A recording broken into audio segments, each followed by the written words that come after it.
That's one of the largest lakes. I think it's the largest lake in Oregon. This is the start of the Klamath River right here. Only this little chunk here is called the Link River. But this is where the Klamath River starts. This is one of the dams that we're not talking about. People get real confused. This dam is not under discussion to be taken out. This dam has a wonderful, expensive new fish ladder. That's what you see right on the other side of that foaming downflow lake. You remember he talked about the stair steps? Yeah, I see them. It comes up from the right, turns and goes left, and then up they go. Plus, they've got a little... Dams have problems with fish going upstream. Dams have an equal problem, Mayor didn't mention, baby fish going downstream. Highly technical, but they go over big dams, they get driven into the water, they get nitrogen bubble problems like a scuba diver, and they die. Anyway, lots of predator fish in lakes that kill baby salmon. Blah, blah, blah. So there's problems with big dams and salmon in both directions, okay? So those are the ladders? That's the ladder over there.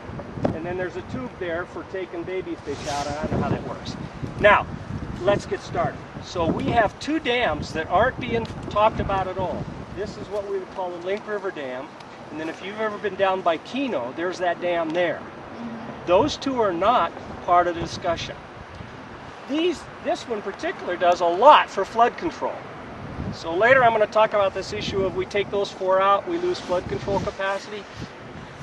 Some people, including me, it's not a significant issue because those dams don't store that much flood capacity as compared to this one. But anyway, let's get into it. Anytime human beings do something on the land, there's going to be impacts to the plants and the animals, right? We as a society, when you guys get to be adults and vote, we have to decide. Is it a good idea to plow up farmland to put in a great big airport? No. Is it a good idea to plow up some special habitat for some little bird to put in a giant shopping center mall? Is that a good idea? No, well, neither of those. That's what society has to debate, back and forth. And sometimes it's the correct thing that's best for everybody, and sometimes it's wrong. And the third thing I'm telling you is sometimes times change. 100 years ago when those four dams were put in, perhaps they were thought out and it was a great idea. But now times have changed, so let's get into that. The question we're wanting you guys to consider here is, should those four dams be taken out, yes or no? And whenever you have a tough decision, you should sit down and write down all the good points and all the bad points and decide which good points are the most important and which bad points, and then weigh it out and decide, right? You follow what I'm saying? Like when you get to be older, you decide what college you want to go to. You list out all the good points and all the bad points, and then you decide. So that's what we humans are dealing with. And you heard him tell you about FERC. FERC requires salmon passage in those four dams. So should they put in salmon passageways or should they take the dams out? That's the question. Now you understand the four that we're talking about. I don't know if you're really interested. It's J.C. Boyle, Yep. two of them named Copco 1 and 2, and then Iron Gate. Those are the four. It's not our two local dams. So real quickly, so that I can get done and give you a chance to ask me questions, what are some of the good points? And I'm also going to go through bad points. What are some of the good points for taking out those four dams? I'm going to give you sort of some of the same information that Mayor Telstra gave you, but maybe give you a little different something to think about mentally. We might say mentally chew on, okay? First point, pretty basic. What does a dam do? It turns a river into a lake. If you have plants and animals that over thousands and thousands of years have gotten used to living in a flowing river community, habitat, right? What do you think is going to happen to them when humans come along and build a big old dam and make it into a lake? A lot of these river critters and river plants aren't going to survive. So you're changing the whole habitat. And those four dams below, what they've done is change the river from fast-flowing cold water with high pressure floods in the spring, which is important to fish, and low water in the summer with big deep pools and scour holes. Log jams, by the way, are good for fish. they've changed it into a series of 4 more or less nearly dead water lakes where the water's hardly moving through those lakes. That's what's happened. And of course the result is different kind of plants and different kind of animals and different kind of human life around those changes. Number 1, salmon, trout, and other fish like lampreys. I don't know if you know what a lamprey is. But the dams, those 4, and I was told when those dams were first approved, they were supposed to have fish ladders. And somehow they just never got built, which is to say they save a lot of money because they never put fish ladders in the start. That's what I was told. Those dams are stopping the salmon from running all the way up. The scientists figure there's 600 miles of streams and creeks that the salmon and the trout and the lamprey could have their eggs in, which is called spawning, if the dams were gone. 600 miles of spawning habitat. And people will argue that that's a bunch of baloney. You wouldn't be able to catch salmon right here. Well, go down to the Klamath County Museum. There's pictures of guys standing here holding the big salmon they caught. And they've done studies that the water quality is good enough for the salmon to make it. So if the dams were out, might take 10 years, might take 30 years, there would be salmon swimming by here, going up that fish ladder. They'd go all the way up the Sprague River and up those other rivers, up into the creeks like 4 Mile Creek, and they would spawn. So that's one thing that would be good. And why would that be good? What if you're like Mr. Potter? I don't like to eat salmon. But it's fun to catch them. People would come here to catch salmon. They would stay in the motels. They would buy groceries and beverages. They would generate business. It's called tourism, right? Plus, there's lots of people that do like to catch and eat. And if we had all that spawning habitat available, the runs of salmon coming out of the ocean would be bigger, bad language. And the commercial guys, you know, there's quite a big industry of commercial fishing boats down on the mouth of the Klamath River, and they're currently just about out of business because the salmon runs have just been squeezed off to virtually nothing. Well, if we could get the salmon runs going, if all you're worried about is business and the almighty dollar, which is okay, don't forget all the fishermen down there along the mouth of the Klamath River.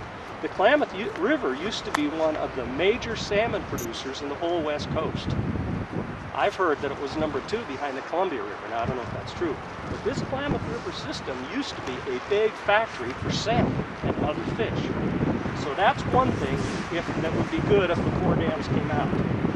Another thing, I would have a little disagreement or debate with the mayor. He said the dams are clean energy. Stop. The dams take away the cold rushing water and make lakes.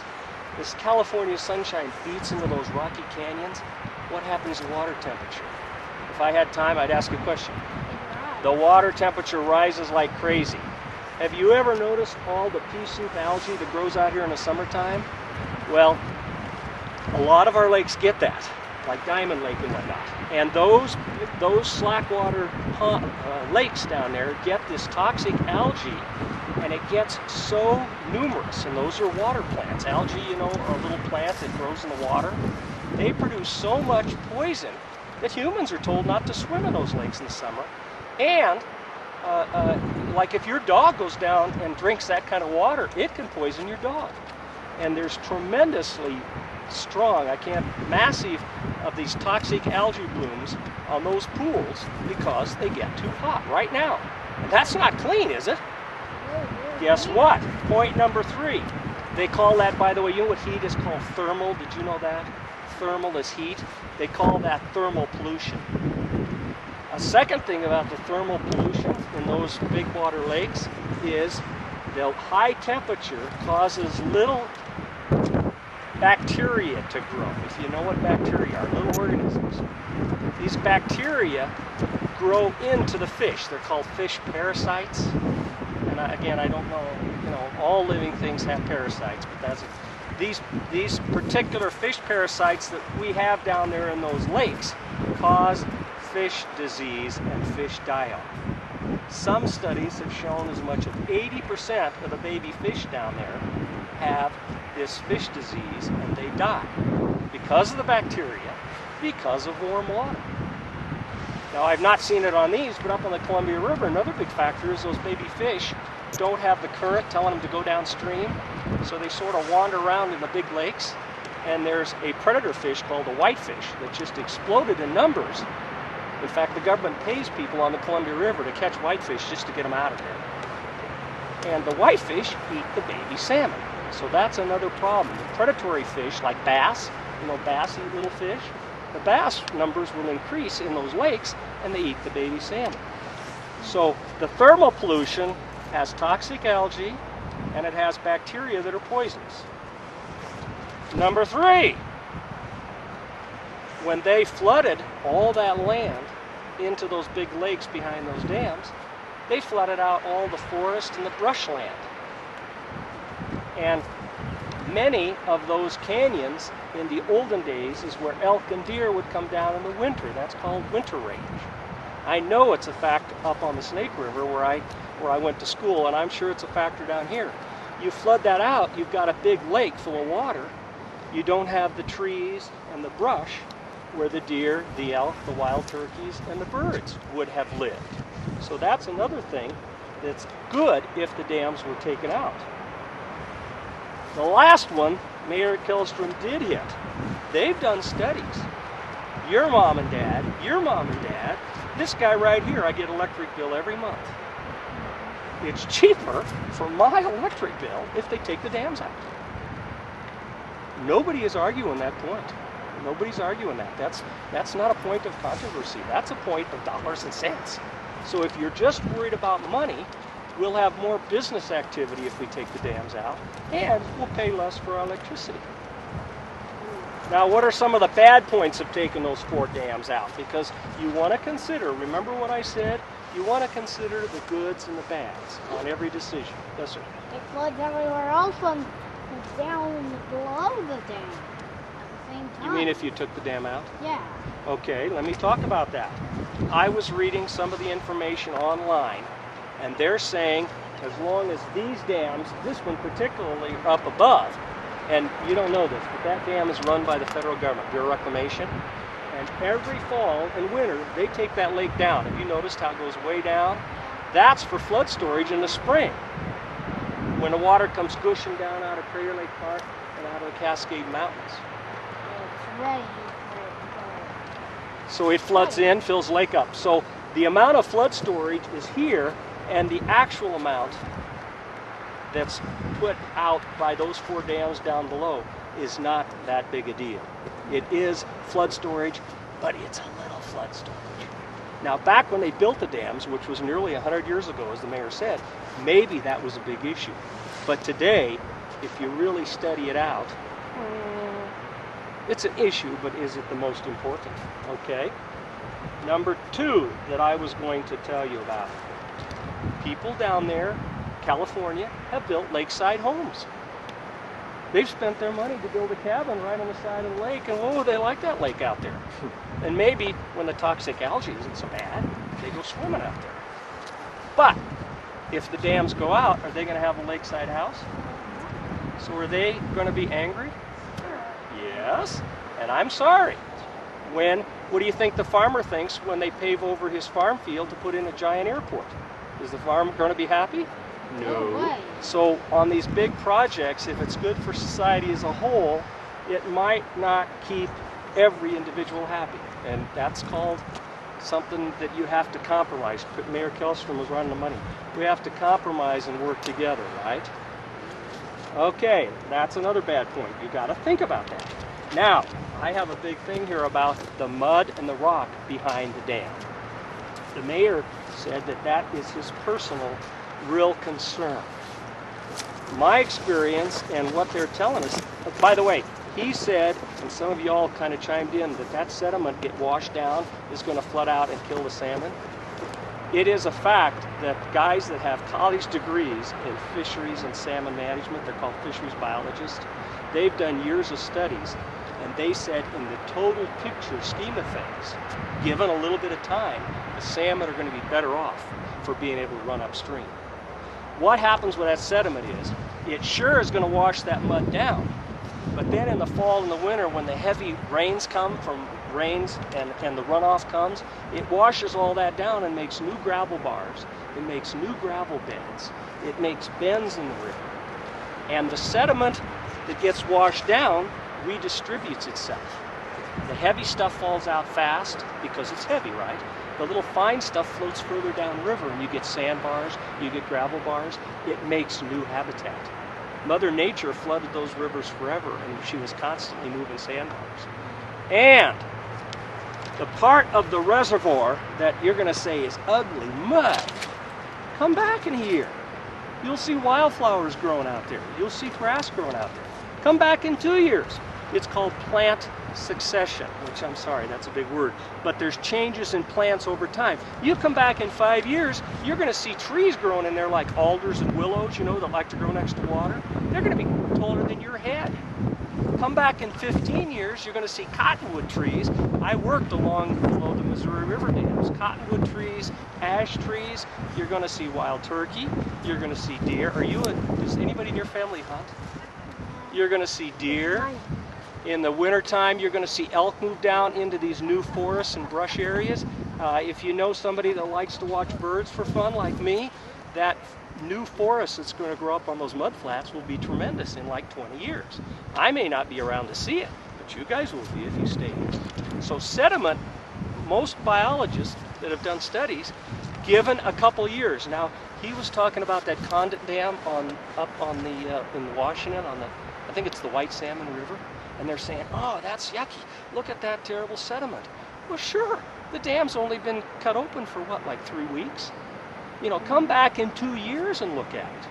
And those sediment mudflats that don't get washed out are all going to be grown up to weeds and grass, and the trees will be coming in. So I don't think sediment's an issue. Electricity production. Electricity. In the olden days, those dams were how we produced electricity. But how many of you realize that Oregon Tech over here is putting in big hot water geothermal electric generators? And how many of you drive around town and see these great big solar panels that people are putting in? And the farmers are putting them in to drive their... So with our modern technology, the really minor amount of electricity that you would lose from those dams is not a big deal. It's not a big deal.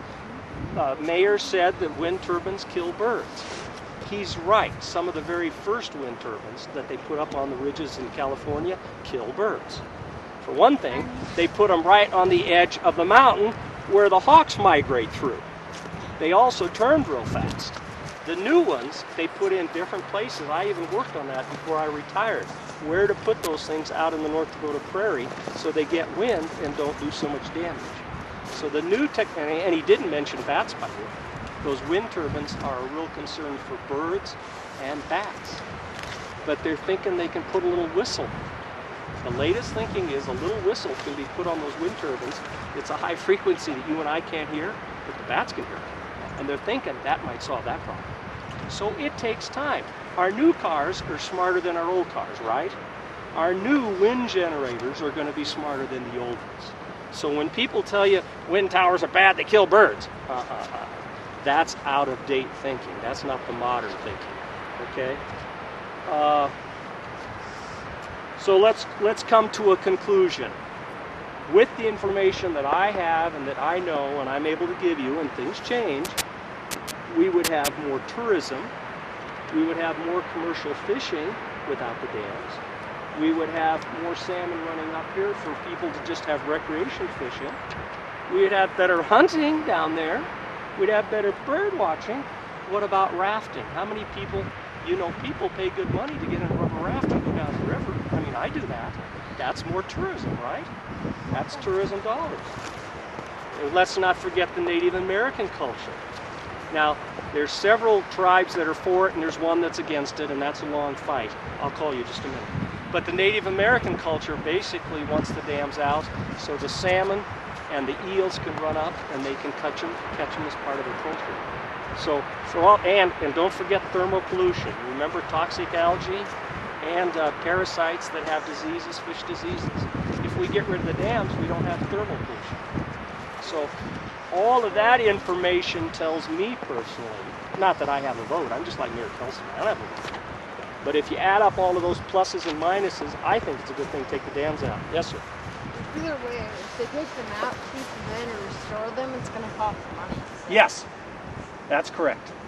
And do we have extra money to spend? No. So we want to do the smartest thing. And that's why they've been studying for 4 or 5 or 6 years. And I love the mayor's answer. Does it really matter what Mr. Potter thinks? It's pretty arrogant for you guys to say, well, Mr. Potter or Mr. Mayor Kilstrom.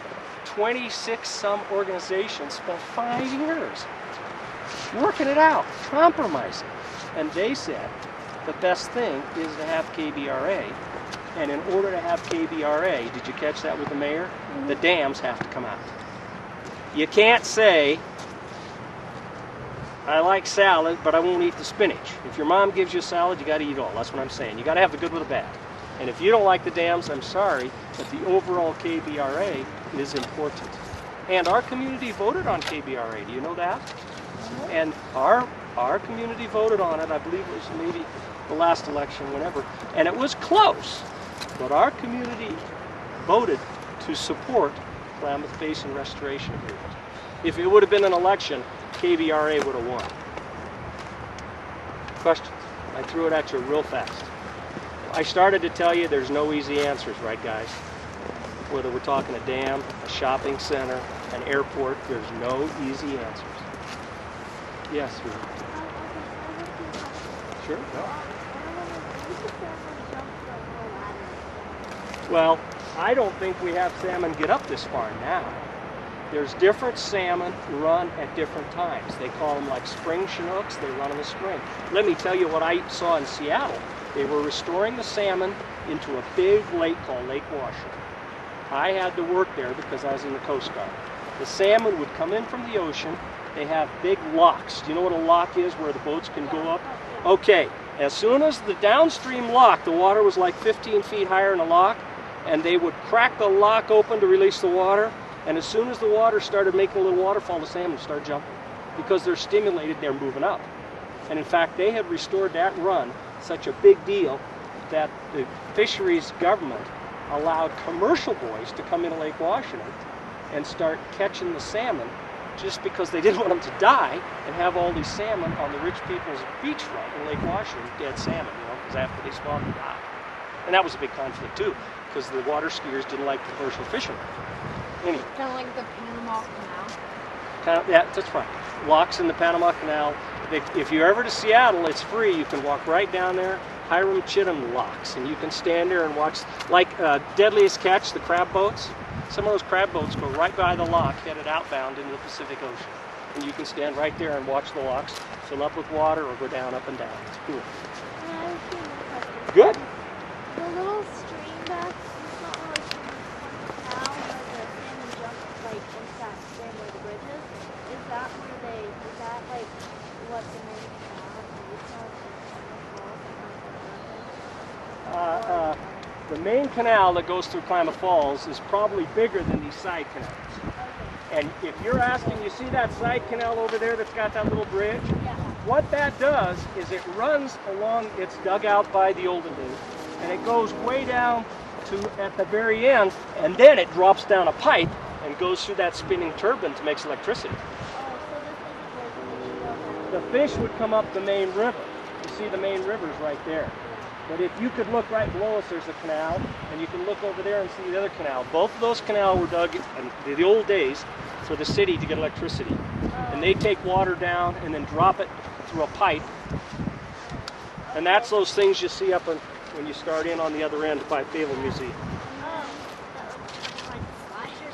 It looks like a slide, a big round pipe. That's where it's dropping water down into this propeller the mayor was talking about, and that's how they generate electricity. Okay, and then also, I don't know if you've ever been to Idaho, but on the way to Idaho, Many times. there's the big propeller electricity things that go on for miles and miles. Yes, wind turbines. Yeah, wind turbines. Are they kind of thinking about putting citizens on those too? That's what they said. That's what they're saying. We all were worried about birds. We were worried about birds 30 years ago. Now they're finding out the bats get killed too. And bats are important to farming because they eat a lot of insects. Do you know how many bats and birds out of the average year get killed? No, but you can find it online if you just Google that subject. And you can find tons of information about anything online, including KBRA, but read carefully. because people can post garbage too. Yeah, So, we talked about that. okay, okay. Next question. That's. But go online and. Yeah. Anything else, guys? Yes, sweet. I don't know. Would it be a better idea to put in fish ladders than They're saying it would cost more. It's just simple.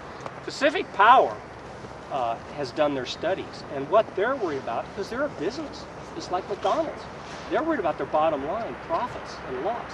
And Pacific Power says it would be cheaper to take the dams out.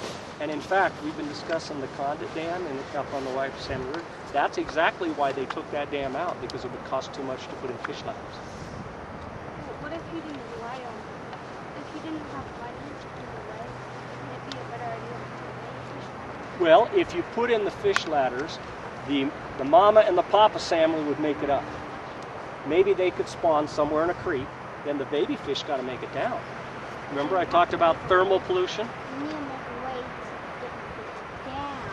to get And, fish down. and on the higher dams, A, you have predator fish in the lakes. B, you have heated up water, which causes disease. And 3, the little fish that get washed over the spillways and go down, they were figuring this out when I was in college on the Columbia River.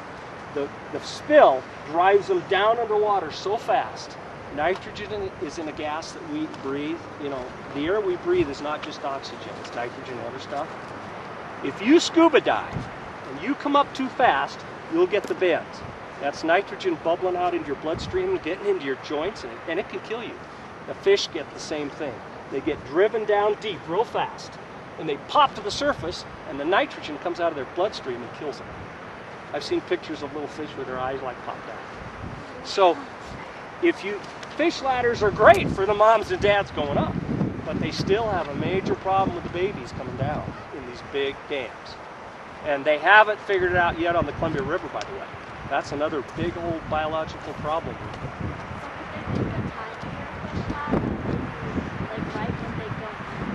Well, the problem is, how do you collect all these little fish to get them? And if you've got a dam that's like a mile across, how do you get them to find a little tiny dam? I don't know the answer. Maybe you could. There is a way I have a world of ideas. It's pretty hard to drown them all get into this cave and then there's a little way out. It can't be a cave. Well, if you have a minute, I'll tell you a real fast story. We're talking about salmon in the Columbia River.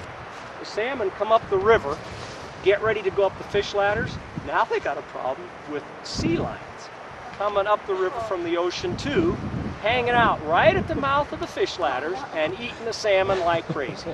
And more of them every year. And that's called predators. Remember I talked about predator fish? They've got another problem. The little guys coming down in some of those restricted channels, they got a bird called a tern. The terns are nesting on man-made sandbar islands. So there's tens of thousands of terns, and boom, boom, boom, they're catching little fish. The bottom line, guys, there's no easy answers to some of these really hard questions. Some of these questions they've been working on for 20, 30, 50 years. On the big Columbia River particularly. I think these 4 down here, they've got that pretty well figured out. Because it's the cheapest thing is just take them out. And the studies are showing, by the way, that there's no toxic chemicals in the sediment. They just did the government paid for a big expensive study on the sediments, and there's nothing really toxic in them. It's just sand and dirt and mud. What's that? If the dam is going to go, not this one now, you're looking at this one, we're talking about the 4 down below. If the 4 down below go, the law requires them to get reapproval, okay? Just like you can't come to school if the law doesn't approve it, right? If that dam is going to get reapproval, which is called relicensing, the law requires it to have fish passage. Now they can figure out how they want to pass the fish. That's correct. It's shut down by law. And if somebody says, well, I don't want to take, well, there'll be lawsuits to force them to do it. Because that's the law. This FERC that he talks about, they relicense dams all over the United States. Again, I had a little bit of time working with that issue when I was in. And then also on your way to Idaho, there's a dam. I don't know what dam it's called, but it might be on the Columbia River. It's on the border of Washington and Oregon. By the Tri-Cities, Yeah, but like by Kennewick, that. Pasco. Yeah. Yeah, by that. Mm-hmm. That's the Columbia River, and so that is, or no? When you get to the Tri-Cities, I get confused. The Snake River comes in there too. Yeah, but the It could be the Snake, it could be the Columbia, and I never worked in that area. I grew up in Spokane, so and at Washington State, we were down on the Snake River doing studies. And there's a dam there, and